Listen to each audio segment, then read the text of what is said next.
For Your Money is brought to you by NelsonCorp Wealth Management. It's now time for Your Money. We're joined by John Nelson, financial advisor at NelsonCorp Wealth Management. Welcome back, John. Thanks for having me, Brandy. So we've talked recently about things slowly improving on the inflation front. What's some of the latest data saying on that?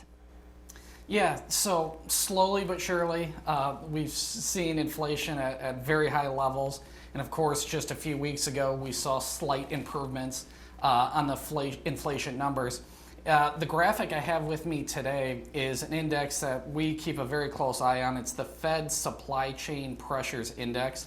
Now, this is taking into consideration a lot of things: global shipping costs, by looking at indexes like the Baltic Dry Index for sea transportation, as well as air freight data.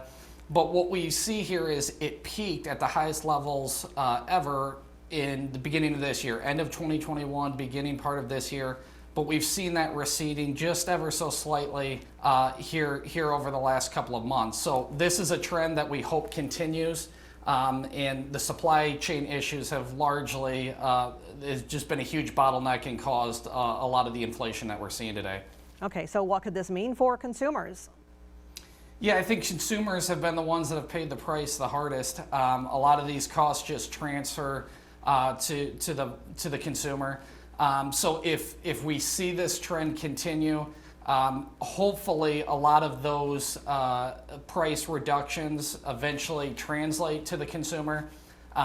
We're in the early stages of it. There's a lot of data that still has to yet be figured out and supply chain issues resolved, but we're happy with the direction of this right now and hope it continues.